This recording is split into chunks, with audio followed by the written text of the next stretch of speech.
Just ahead on CTV News. This heat will not quit, and temperatures are continuing to climb. I'm Benji Kaufman, and I'll have more on what residents are doing to stay cool and out of the sun, coming up on CTV News. Plus, a deadly shooting and a double hit and run over the weekend. And Simon Buggs has our Tuesday sports page. I love the camp, I love the facility, and it's just a positive experience. Those stories and more on CTV News, starting now.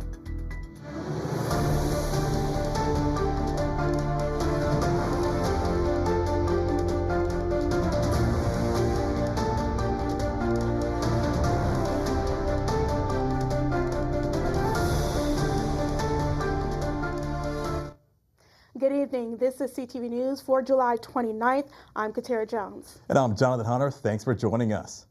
Well, more hot and humid weather is on the way here in Prince George's County. It's hot, and it's hot. CTV's Benji Kaufman has more on what people can expect this week and what has some folks continuing to deal with the extreme heat. That's right, guys. It is hot outside, and an extreme heat warning was issued to the DMV area with temperatures reaching the upper 90s today and tomorrow, and rain expected to follow on Thursday. And officials have said that 13 people have died from heat-related illnesses in Maryland during this year's heat season, which is up from 11 at this point last year. And residents in the area are doing their part to avoid these illnesses and stay safe from the heat. Well, I've been staying in my air condition because it's been hot. And I haven't been out in the heat, and I don't go out in the heat. Too hot out there. I don't want to fall out or not. Definitely a lot of pool days. It's just, you have to have shorts, a lot of water, stay hydrated. That's all you can do. Just stay hydrated. Drink plenty of water. Try to put like a cool rag over your head, like a towel, and just try to stay hydrated and try to find some shade. And the 23 cooling centers around the county are still open, helping residents rehydrate and get out of the sun. From Largo, Benji Kaufman, CTV News. Police are investigating a fatal shooting that occurred over the weekend in Laurel. Around 10:20 Friday night, officers responded to a shooting in the 13,000 block of Laurel Bowie Road in the unincorporated section of Laurel. Officers located 33-year-old William Askew of Greenbelt in the roadway, suffering from gunshot wounds. He died on the scene. Detectives are working to determine the motive and identify any suspects. A $25,000 reward is being offered for any information that leads to an arrest and an indictment in this case. And a pedestrian hit and run in Seat Pleasant has now turned deadly. Officers arrived at the 9,000 block of Central Avenue on Saturday and found 25-year-old Antone Brooks in the roadway. He was then taken to the hospital and later died on Sunday. Police revealed that Brooks was hit by two drivers traveling in the eastbound lane, and neither one had stopped. They believe one of the vehicles is a white compact sedan. Anyone with information on this case is asked to call 301-731-4422. A Prince George's County man will not get a new trial, despite new DNA results that found no trace of the victim on the gun used in a 2008 sexual assault. The Maryland Supreme Court ruled unanimously that the results were not favorable for material enough to overturn the conviction.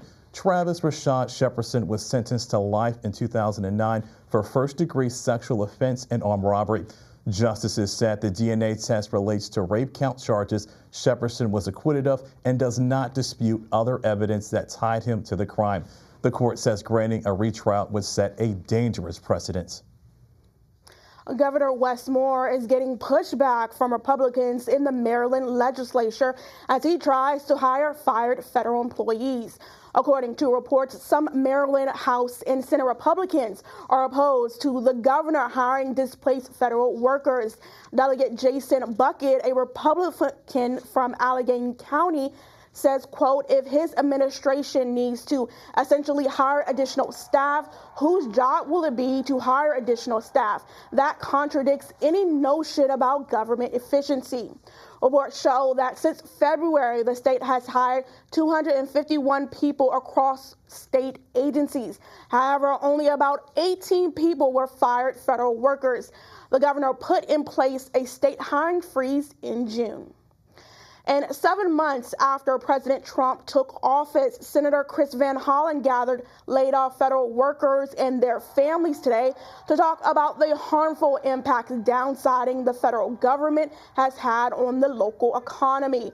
Present today was the Tuesday Group, a coalition of fired federal workers who have organized every week since losing their jobs 6 months ago.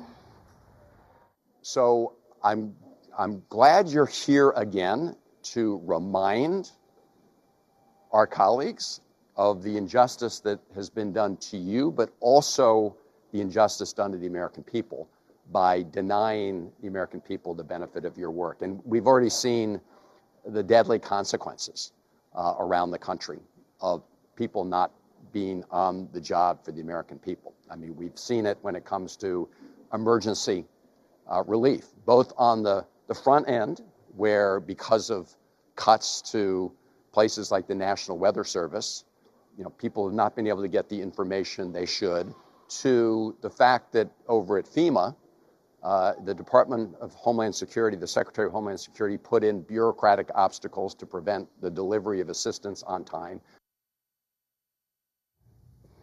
Senator Chris Van Hollen pledges to continue to fight for fired federal workers as lawmakers head back to their jurisdictions once the legislative session is over.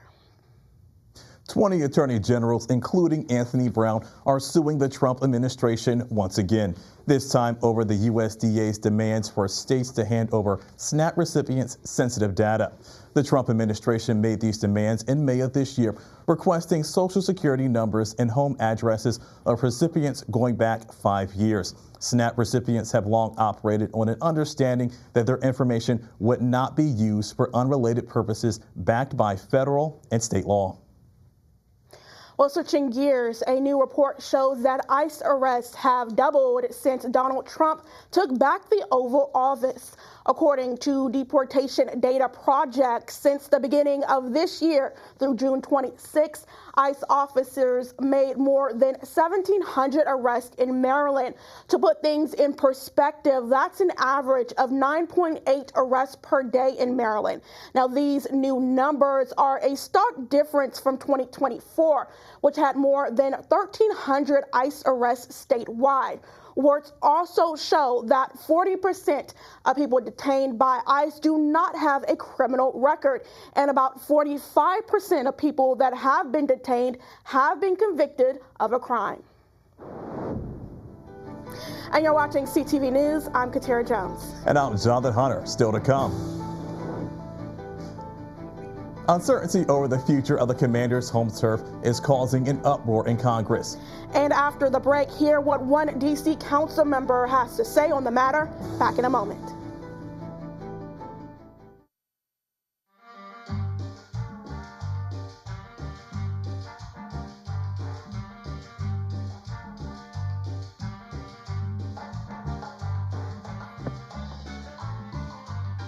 Okay, Dad, look at you. I look nice, don't I? I see you. Yeah. Adding your own flavor to fashion comes with age. Forgetting how to add doesn't.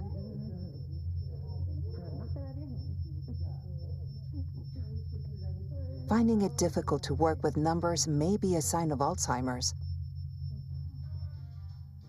Dad, are you okay? An early diagnosis can help improve the quality of life for your loved one. High school. Hey, Dad. Do you want to talk about what happened earlier? Learn the warning signs of Alzheimer's. Some things come with age. Some others don't. Love is a lesson that doesn't end. It knows no conditions, so you better buckle in. Love keeps you on your toes. It never stops, only grows. Love isn't easy, it's a commitment, especially when they're being their most resistant. Love is finding the right seat so you can take a breath. But remember, love isn't lax, it always double checks. Check that your kids are in the right seat at NHTSA.gov/the right seat. Teachers are dynamic leaders, shaping a new generation, innovating to prepare students for our fast-changing world. They're skilled experts, discovering a universe of solutions, telling stories, inspiring, mentoring, connecting cultures, leading by example. Teaching is a journey that shapes lives. Are you ready to begin? Explore teaching at teach.org. Welcome back. The D.C. Council hosted its first public hearing today about the much anticipated stadium deal at the old RFK Stadium site. 500 people are scheduled to speak today, and 400 have already submitted statements to the council.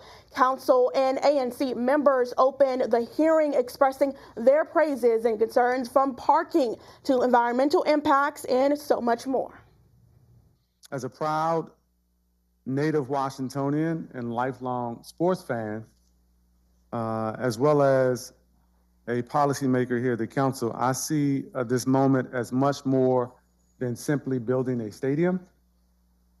I see it as an opportunity to build up people and a community, and a once-in-a-generation opportunity to restore a beloved institution to the heart of our city and to unlock the transformational economic and community development and benefits for our residents, especially those residing in Ward 7. The deal must return more revenue to DC and directly benefit residents living near the stadium and east of the river. The council is expected to make a decision on Friday. An Oxon Hill man is now awaiting sentencing after being found guilty of illegal possession of ammunition charges. According to the investigation, PGPD recovered 243 live rounds of ammunition in Lester Massey Jr.'s apartment in August of 2023. Law enforcement also found other firearm-related instruments. This case was part of Project Safe Neighborhoods, which relies on collaboration from all levels of law enforcement to reduce crime and gun violence. Massey is scheduled to be sentenced on October 1st. A Maryland judge has just dismissed the case against a former University of Maryland student who was charged with 3 offenses. 19-year-old Noah White was accused of placing a portable recording device in a single-use bathroom in Johnson-Whittle Hall on March 11th. An arrest warrant was issued, but White turned himself in a week later. Officials say prosecutors were not able to provide evidence by July 1st, so the case had to be dismissed, and it cannot be tried again in the future. The Department of Juvenile Services is seeing a staggering increase when it comes to youth assaulting their employees. Data shows between 2021 and 2024, the assaults rose by 71%. That includes more than 700 incidents reported over the past 5 years. The union that represents DGS employees says their members are frustrated and exhausted. New DJS Director Betsy Fox-Tolentino says they are working to address the issue. DJS has enlisted a new inspector general and is working on enhancing de-escalation training. It's being called a direct hit on Maryland and a blatant attack on science. Under a massive reorganization plan, the USDA plans to shut down the Beltsville Agricultural Research Center and relocate workers to other states.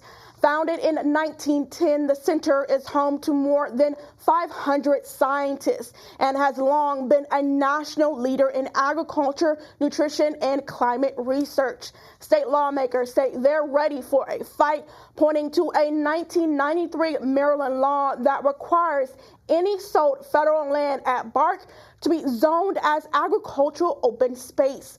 The center's 6,500 acres make it the largest green space in northern Prince George's County. 2 women are dead and 1 woman is in the hospital after a head-on collision in La Plata.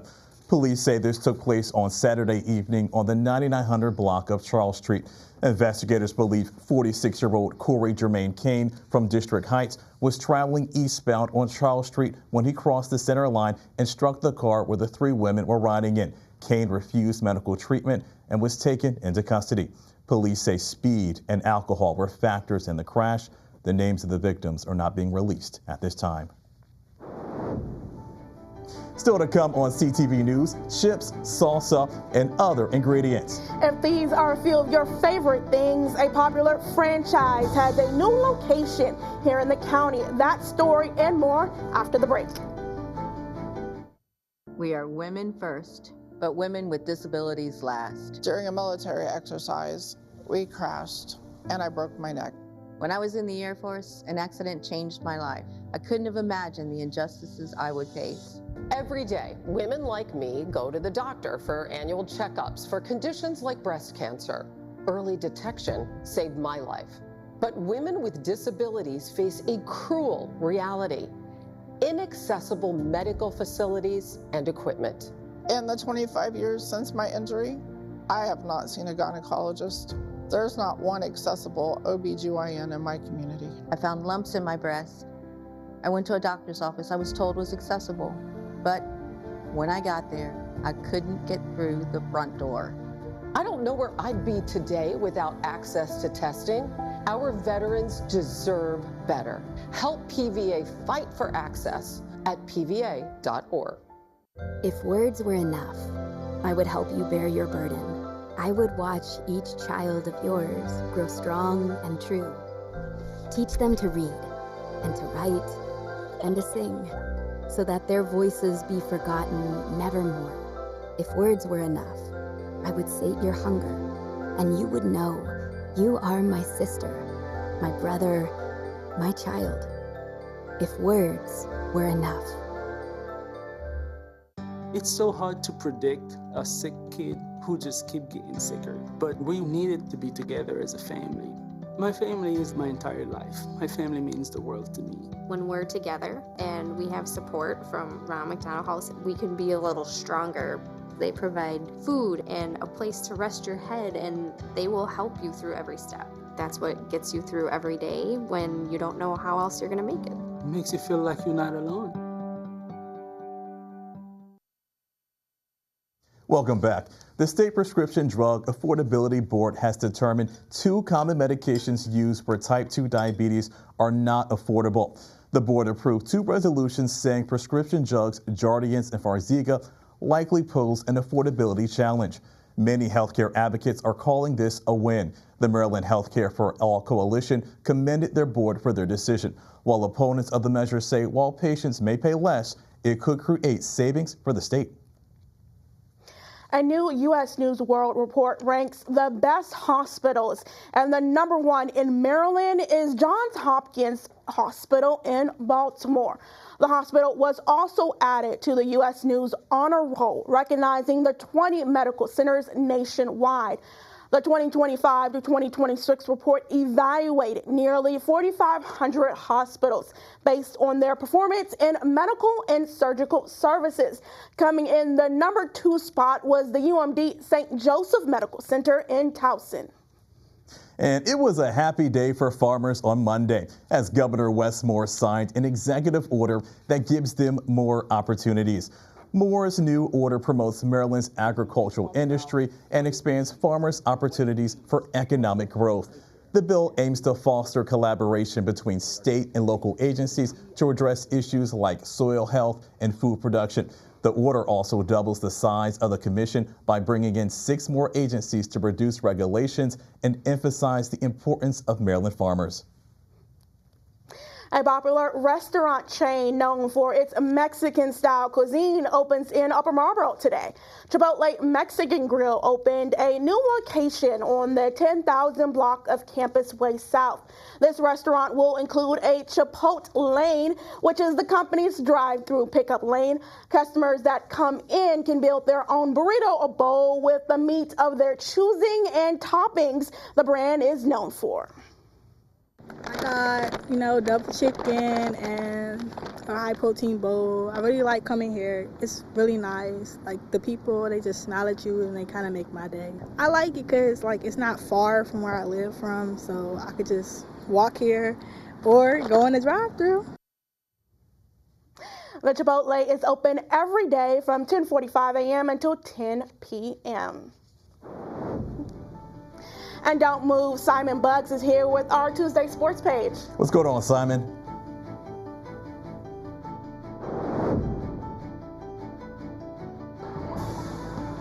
What's going on, sports fans? Don't go anywhere because I'm here at my alma mater in Bowie State University, where the school held their second annual volleyball camp. I'll have more details for you after the break. Don't go anywhere.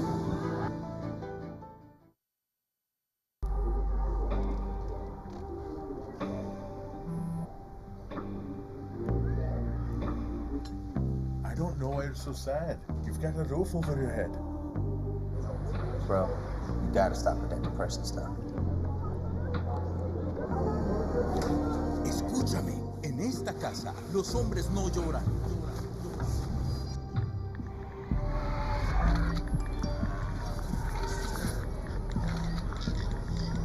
You alright?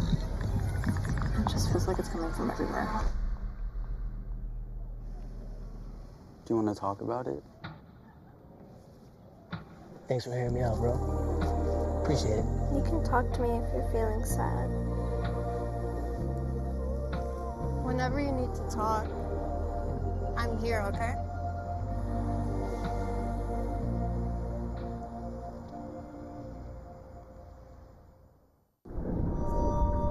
It's cancer.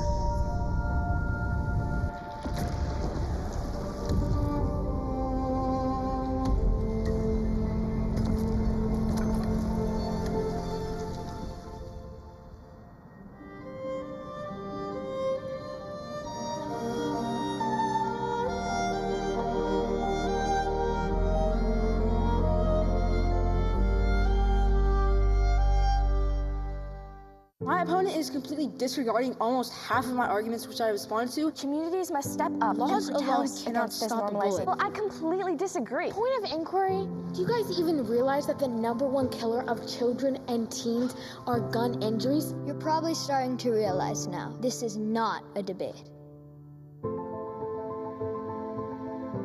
There is no adult in this earth that wants children to die. I worry for my kids.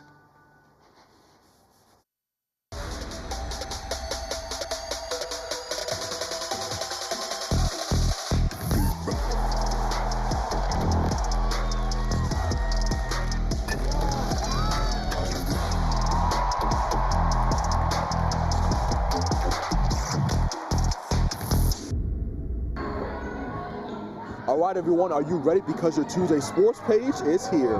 Now, volleyball fans are going to want to grab a seat because you're going to love this first story.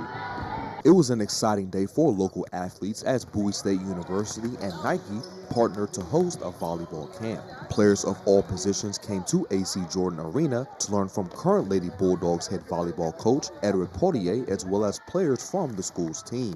This is Portier's second year running the camp, and it had an even bigger turnout this year, completely selling out. I caught up with Portier and he told me how much this camp means to him and gave me a breakdown of what the kids will learn. It's very important to me. I believe that the only way we can get players to our level is to start working with them at the youth level. And so if we want to have good teams in the future, then we got to give them the proper foundation starting at age 12 and 10 or 12. And that's where we start. We start at age 10. Even though we have maybe 2 9-year-olds in the camp, we got to start early so we can give them the right foundation. The first 4 days we're doing all skills. Like we're teaching them the 6 basic skills in volleyball. And then on Friday morning we're going to do setting and hitting. And then in the evening we're going to do blocking and defense. So individual specialized skills on Friday. The players at the camp all had one common goal: to become the best volleyball player they can be. From hitting to passing, these athletes wanted to walk away from this camp being better at one, if not multiple aspects of the game. I want to improve on where my hits go and controlling them, which I've been able to do a decent amount, and then how I serve and setting, I need help with setting, so I've gotten that down though. Mostly getting higher when I'm jumping and trying to get my approach cleaner. My hitting and passing and just overall my volleyball. I was hoping to get better at my passing and my serving. The camp runs until August 1st. And in NFL news, it's such an exciting time for Commanders fans like myself, as the team's turnaround has been amazing. Fresh off of an NFC Championship game appearance, the Burgundy and Gold will look to show the league in 2025 that last season was no fluke. The team is in the midst of training camp, and fans have been showing up in droves to cheer on their favorite team. And running back Brian Robinson Jr. loves the amount of support the team is getting.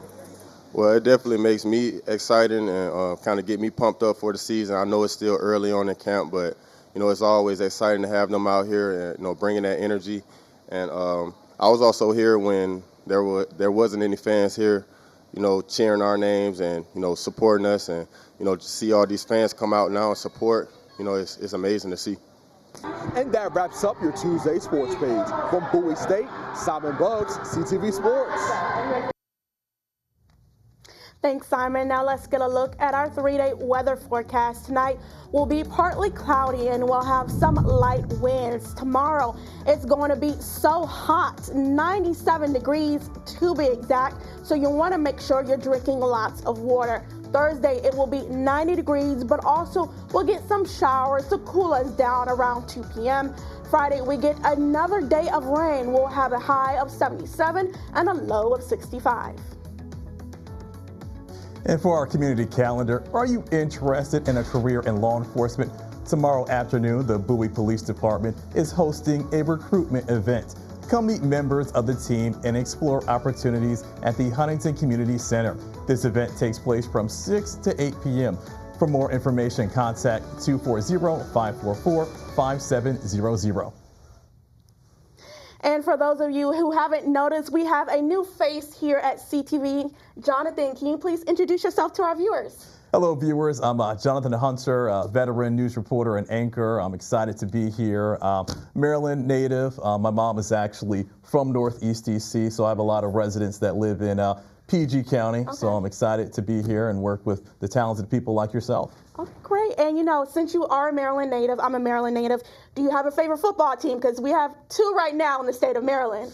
I'm going to be honest with you. I am a diehard Baltimore Ravens fan. All right. But I have nothing against the Commanders, and I'm actually a huge Washington Wizards fan. Okay. So nothing against the Commanders. My mom is from D.C. Okay. My dad's from Baltimore. So a battle of the Beltway. Yes. So since I'm in PG County, I will pull for the Commanders. Okay. But I'm not going to lie to you. I'm a Ravens fan. Okay. Well, I'm sure there's going to be a game coming up, so you might be able to just hop over to the Commander Stadium and go see a game. Exactly. I'm a huge fan of Jaden Daniels. He had a great rookie season, led the Washington Commanders all the way to the playoffs, so I definitely think he's going to have a great career. And anything you're looking forward to? I'm obviously looking forward to being a part of the Prince George's County community. I'm looking forward to going out, telling more impactful stories about this region. It's no secret that if you've been in the D.C. area, PG County is that gem for sure. Yes, we love Prince George's County here. And that wraps up CTV News for now. Thanks for joining us. We're going to see you again tomorrow. Have a great night, everyone.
If love were a threshold, we could cross every ocean to understand whale song and coral, crab and plankton. If love were strawberries and wheat, we could shape it into a sweetheart dessert, passing our lips as if we had only tasted earth once. And if love were hanging from the branches of the pine and palm, acacia and fir, we could be indivisible from the tiger, the turtle, the bison, and birds. If only our love were larger than wildfire and faster to take root. If only our love were more swift than the eye of the hurricane and strong enough to break storm surge. Here is the boldness of our love in one hand, our strength against what we might lose in the other. Can we love more? Yes, yes, yes.